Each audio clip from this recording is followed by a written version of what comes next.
Okay. Can you see the screen now? Yes, yes.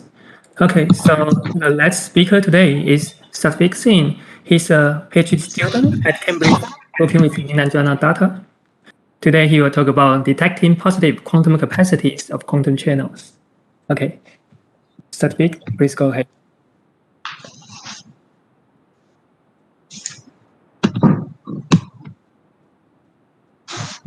Hi. My name is Satvik Singh. I have just recently moved to Cambridge here, started my PhD studies with Dr. Nilanjana, and today I will be speaking about a recent work of ours on detecting positive quantum capacities of quantum channels.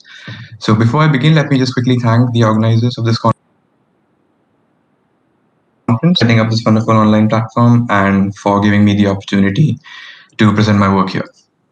Okay, so let me begin with an introduction. So as we all know, quantum channels are they model the most general physical transformations that can be applied to any given quantum system, right? And consequently, they are ubiquitous in a variety of different information theoretic protocols, where one of the basic tasks is for two parties to communicate with each other, right, in a reliable manner. And inevitably, the communication link between these two parties is modeled by some kind of a noisy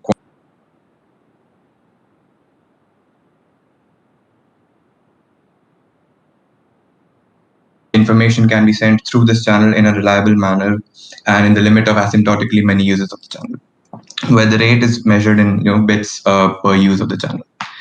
Right. So basically, to every quantum channel, we can associate a number, which is supposed to be like a representation of how well one can communicate via this channel.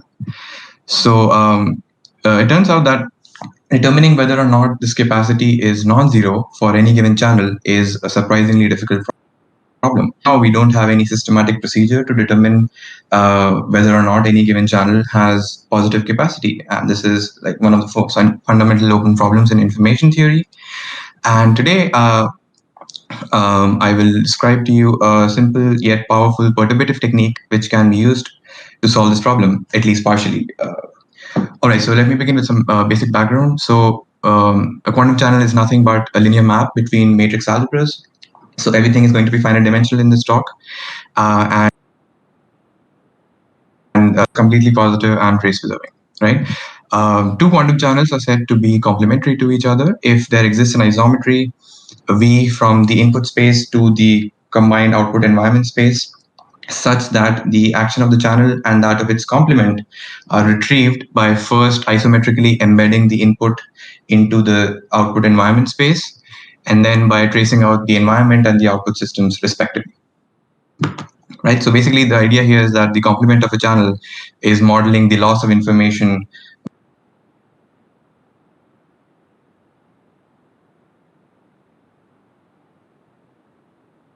capacity of the channel, quantum capacity of the channel.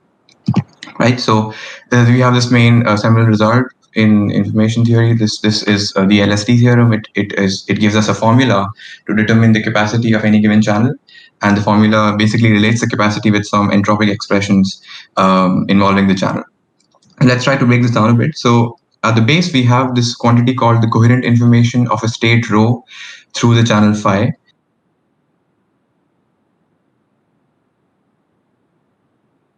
Complement of rho. Right. So this is like measuring how much information is getting sent to the output minus the information that is getting lost. Right. And when we optimize this expression, we compute the maximum or all possible input states, then we get something called the coherent information of the channel itself, phi. Right. And this is when we do this operation for arbitrarily many copies of the channel and divide it by n and compute this limit, capacity of the channel. And this this is called regularization. And so basically, as we have more copies of the channel, we can use extra resources, like for instance, entanglement between the input states to somehow increase the capacity, and that is why this is regularization is important here. A few key points to note here. So one can trivially show that the coherent information of n copies of the channel is at least as large as n times the coherent information of a single copy, which gives a trivial lower bound on the capacity. The coherent information of the channel is on the capacity. But more often than not, this inequality is actually strict. in which case we say that the coherent information is strictly superadditive, and in which case the quantum capacity is strictly larger than its coherent information. In some cases, it turns out that the coherent information can be additive as well, in which case this regularization becomes redundant and the capacity is just equal to the coherent information of the channel. But in general, this capacity is very difficult to compute because of two reasons. First of all, we have this nasty regularization. Forget about the regularization and just look at this single letter Q1. This is an optimization problem, which is a non-concave optimization problem, which is very difficult. I mean, you can have local maxima which are not global, and things can go wrong. So this, even to compute the single letter Q1 is not easy. So, and the similar difficulties also translate into the problem of determining whether or not a given channel has positive capacity, right? So, as of now, we only know two classes of channels. One is the class of anti-degradable channels. So these are the channels for which the output of the channel can be simulated via the environment by application of some other channel, let's say N here. And so these channels have zero capacity because if we assume that, let's say for the moment that the channel has capacity, then whatever information is being transmitted on the output side, the environment can replicate that precisely by applying this physical operation N, and that would violate the no-cloning theorem. And so this cannot be the case. The other class of channels which are known to have zero capacity are those of channels or positive partial transverse channels. So these are the channels which, when acting upon one part of a bipartite state, results in something which is PPT. And one can use the fact that no entanglement can be distilled from any PPT state to show that these channels also have zero capacity. I'm not going to go into the details of the argument here.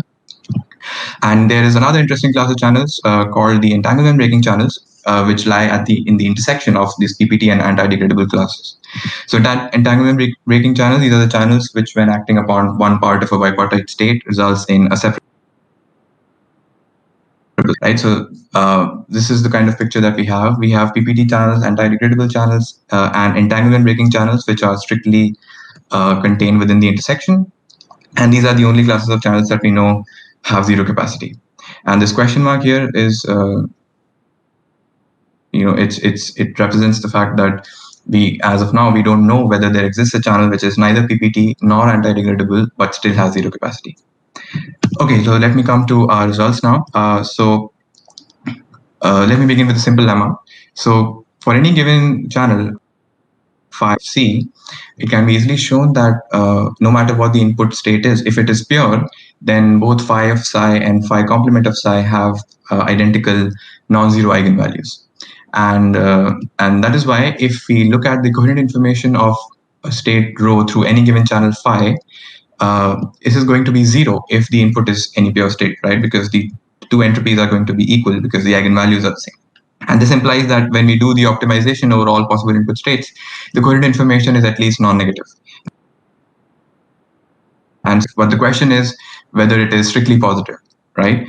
So the idea here is that, let's say, we know that for pure states, this is zero, the coherent information of a pure state through a channel. But what if we try to perturb this pure state with some mixed state, right? Let's say sigma. And hope is that when sigma and psi, these are suitably chosen, this perturbation can lead to an increase in the coherent information from the zero level to some positive quantity, right? And so our goal is to analyze, so we pure state psi and mixed state sigma, and our goal is to analyze the coherent information as a function of this perturbation parameter epsilon that we have here. So as of now, we only know that at epsilon equal to zero, this is zero because we get back a pure input state, right? So this is the main tool that we will use in our analysis, which is called the Religious Theorem. So this is basically, so what we have here is that we have two Hermitian operators matrices, let's say A0 and A1, and we mix them together. And just assume that lambda 0 is an eigenvalue of A0, which is the unperturbed operator here, and it has multiplicity n. And the theorem states that when the perturbation is started, when we switch on the perturbation, then this lambda 0 eigenvalue splits into precisely n different eigenvalues, and which all of them admit this kind of a convergent power series expansion in the perturbation parameter, and this constant term being lambda 0. So they are kind of diverging from lambda 0 away, and they are precisely eigenvalue functions corresponding to this lambda 0 eigenvalue. And further, the first order correction, this lambda I1, is determined by the non-zero eigenvalues of P0A, P0. So P0 here is the orthogonal projection onto the unperturbed eigenspace that we started with, right? So if, for instance, if we just compute the trace of this operator P0A1, then this would give us the sum of all first order correction terms, right? So in our case, we have the perturbed input states, right? Rho of epsilon and so what we have here is this kind of states, and we can readily identify the A0 and A1 in our cases corresponding to the Religious Theorem, right? Okay, so now what we can do is we can try to compute the eigenvalues of these perturbed outputs, right, using Religious Theorem. And then we can try to compute the coherent information because we have the eigenvalues, right? And we can try to compute the coherent information as a function of epsilon. And in particular, we would be interested in looking at its derivative, and it can be have an expression of this form. So notice that there are two terms here. The first one is an unbounded term because of this log 1 over epsilon term. So as epsilon goes to 0, this blows up. And the second term is bounded in epsilon. And notice that this here k of psi and k psi of c, these are nothing but orthogonal projections onto the unperturbed kernels of the unperturbed input states that we started with, right? So basically we are looking at the 0 eigenvalue and its eigenspace, which is nothing but the kernel, and this first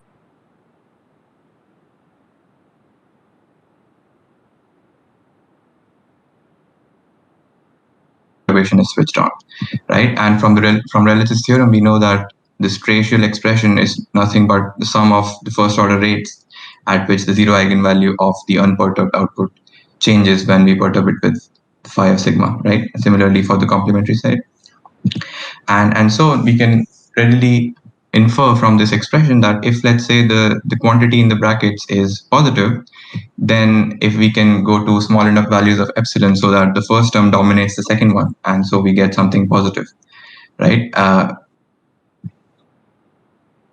Fact that at epsilon equal to 0, the coherent information was already 0, we can apply the mean value theorem to reduce that the coherent information itself must be positive at close enough values of epsilon, right? So at epsilon equal to 0, we had 0 coherent information. We have shown that if this tracial inequality holds, derivative is also positive, and so the coherent information must be positive as well for small enough values of epsilon. And so we come at the main result, which I call here the Star Theorem. Given any two channels phi and phi, if there exists a pure state psi and a mixed state sigma, such that this tracial inequality holds, then we can be sure that the channel has positive coherent information. In particular, the capacity of the channel is going to be strictly positive. Similarly, we can reverse the argument, and if, let's say, the reverse inequality holds here, then we can conclude a similar statement for the complementary channel. So this is the main result. And now, in order to look at some of the consequences of this result, I would need to introduce some more terminology. So we define the notion of minimal output and environment dimension of any given channel. So let's say that select all the channels which are complementary to this channel phi, and we compute the minimum of the environment dimensions. So these dn's are the dimensions over which the channel is defined, right? So the complement takes the input space and maps it to the environment space, which is of dimension dn, and we compute the minimum of this dn over all complementary channels, and we say that this is the minimum environment dimension of phi. And similarly, when we do this procedure for any given complementary channel, we apply the minimum output dimension of the channel. The idea here is that even though a given channel may be defined over a large output space, let's say, in reality, only a certain subspace of that output space is being utilized by the channel. More precisely, for any input state rho, you can show that the support of phi of rho is always contained within support of phi of identity, or this is like maximally mixed state, right? And so even though the output of the channel is defined over this big D out dimensional space, we are actually utilizing only of identity, which is only a subspace of this. And so the dimension of the support becomes the minimum output dimension of the channel.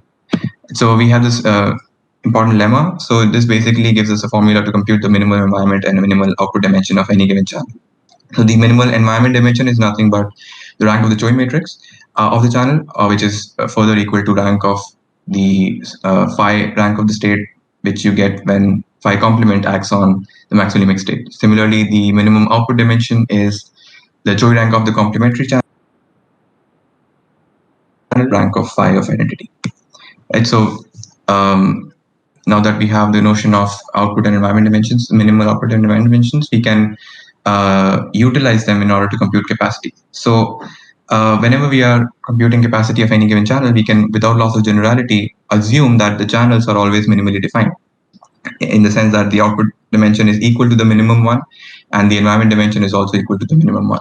And why is that the case? Because let's say we have a minimally defined channel, and what we define a new channel, phi twiddle, by isometrically extending this channel to a larger output space, right?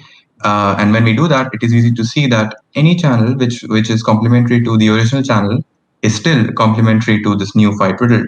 And further, for all input states rho, the entropy of phi of rho is same as the entropy of phi twiddle of rho, because they are isometrically related, right? And these two facts easily show that the capacity of these two channels are the same. And the crucial fact is that any given channel can be related to a minimally defined channel in this isometric fashion. We can,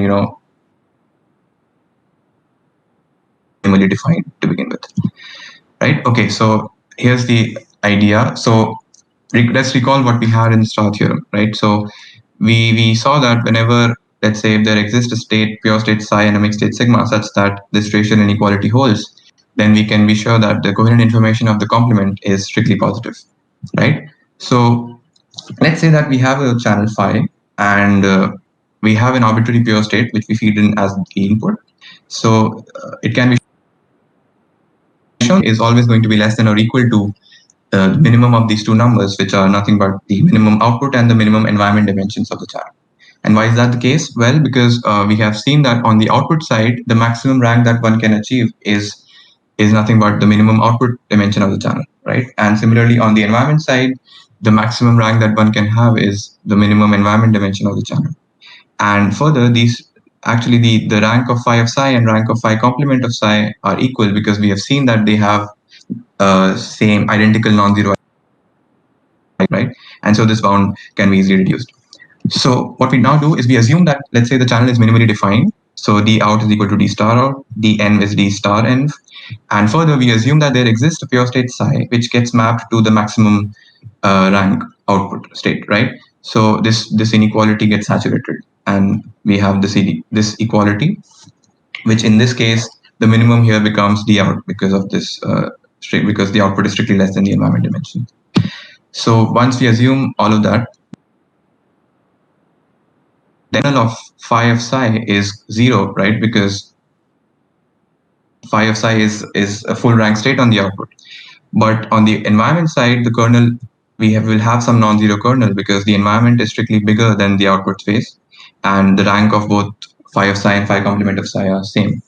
So we can use these two facts to show that the tracial expression that we have on the left hand side, we will have 0 because k psi is 0, but on the right hand side we have something non-zero because k psi complement is non-zero, and for sigma we can just choose a maximally mixed state so that phi complement of identity is also a full rank state, right? So we have something non-zero on the right hand side, we have 0 on the left, and so our inequality holds, and we can use our Star theorem to deduce that the capacity is strictly positive.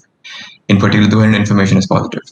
So we come to a Star corollary. So we have two channels which are complementary to each other, and we assume that there exists a pure state psi which gets mapped to a maximum rank output state. That once we assume this, then if the minimum output dimension is strictly bigger than the minimum environment dimension, then we can apply Star Theorem on the channel to show that the coherent information of the channel is strictly positive. Similarly, if the output dimension is smaller than the environment dimension, then we can apply the Star Theorem on the complementary channel to deduce that the coherent information of the complement is strictly positive. So let's look at, so there are just two steps that we need to check for in order to apply this corollary. First, we need to compute the minimum environment and output dimensions and make sure that they are not equal, because we have to ensure that these, and we can do that easily because we have nice formulas to compute these dimensions. But the second step is a difficult one, because we have to ensure that there exists a pure state psi which gets mapped to maximum rank output state, right? And this turns out to be a difficult step, except in a few cases where certain dimensional inequalities hold between the output environment and input dimension of the channel. So I'm not going to go into the details here.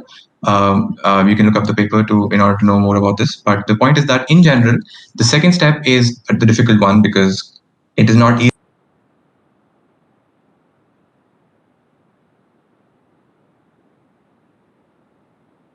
output state. And so this is the difficulty in applying star corollary.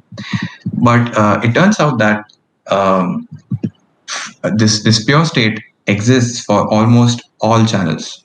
And what do I mean by that? I mean, if I select a channel randomly according to some probability measure on the space of channels, then I can be sure that the channel will map at least one pure state to a maximum rank output state almost surely. That is with the problem. And this is, I mean, you would probably be wondering what it means to randomly select a channel, right? And so let me define it properly. In order to sample a channel randomly, what we do is we first fix the input dimension to be D, and let's say the output dimension to be D out, right? And then what we do is we, for every environment dimension dn, which satisfies this inequality, D less than or equal to D out dn, we select a random isometry V from which embeds the input space into the combined output environment space. And we do this, we select measure on the set of all isometries, right? And finally, we define a random channel to be, its action is like this. We first isometrically embed the input into the output environment space and then trace over the environment. So this channel phi defined in this space set to be distributed according to the Stein-Swing probability measure. And notice that we have a free parameter here, dn, which is used to parameterize this measure. And for every dn which satisfies this inequality, we have a different measure according to which we can sample our channel. This notation, we come to the next main result of our work, which is this. So basically, if we have a channel phi which is randomly selected according to the Stein-Swing probability measure with the parameter dn, then if the out is larger than the environment dimension, we can be almost sure that the coherent information of the channel is strictly positive. And similarly, if the output dimension is smaller than the environment, we can be almost sure that the same result holds for the complementary channel, right? So let's take appreciate the significance of this result. What we have basically shown is that whenever the output of the channel is larger than its environment, then only a single copy of a randomly selected channel suffices to detect a positive value of its capacity. In other words, Q1 of phi is going to be strictly positive almost surely whenever the output dimension of a channel is bigger than its environment. And why is this important? Because, well, we know that in general, unbounded number of copies of a channel may be required in order to detect its capacity. More precisely, we know that no matter how large it is, there exists a channel phi such that the coherent information of n copies of phi is 0, yet the channel has positive capacity. And this is precisely where the difficulty lies in determining whether or not any given channel has capacity. You don't know how many copies you need in order to detect a positive value of its capacity. And what our result says here is that whenever we know that the output dimension of a channel is larger than its environment, only a single copy will typically suffice to detect whether or not the channel has capacity, right? And it is surprising, in light of this general picture that we have, it is surprising how simple dimensional inequality, I mean, you don't even need to look at the specific action of the channel. You just need to look at the output and environment dimensions and make sure that this inequality holds. And if that is the case, you can be almost sure that the single copy of the channel can be used to detect its capacity. All right, let me quickly go over some applications of our results. So So these are some concrete applications to some specific examples of channels which are important in the literature. So depolarizing and transpose depolarizing. We all know these are some of the most important noise models in quantum information theory. And it was recently shown by on Waters and Debbie Leong that for the qubit case, the complementary capacity of the depolarizing channel is strictly positive.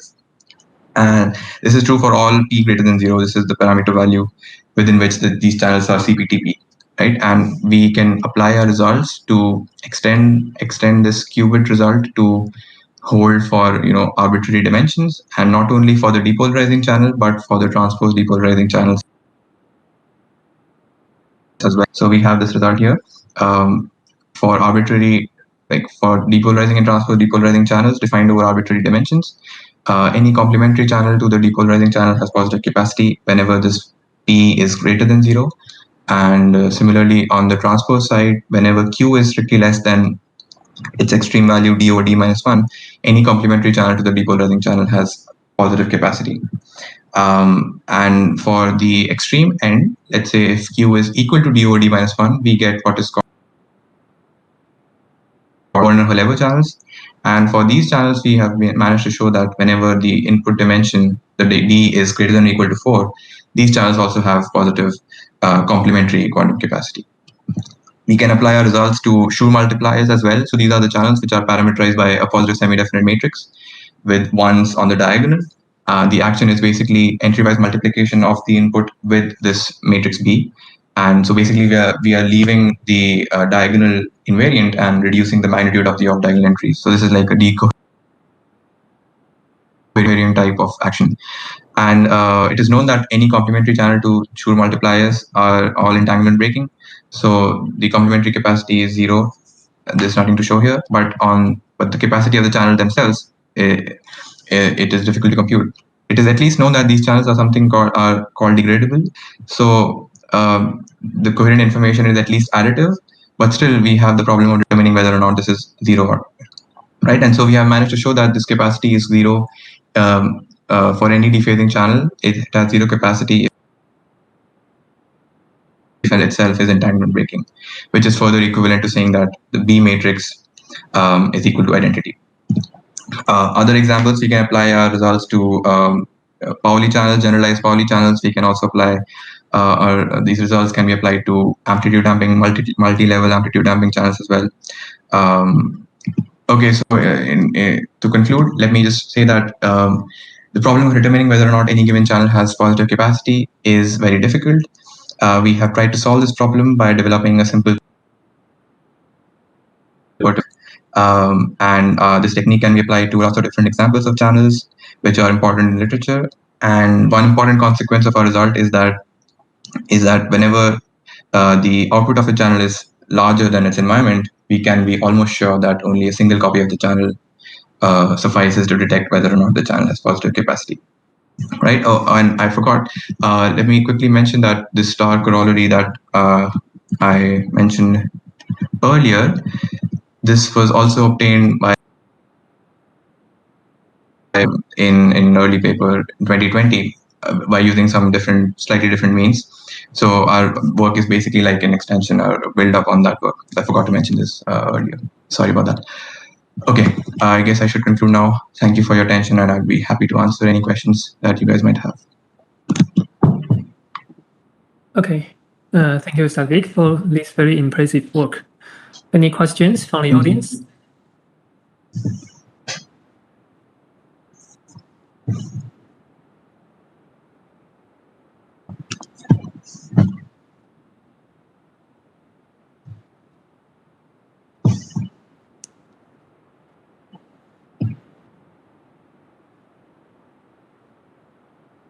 There's one question from the chat room. Can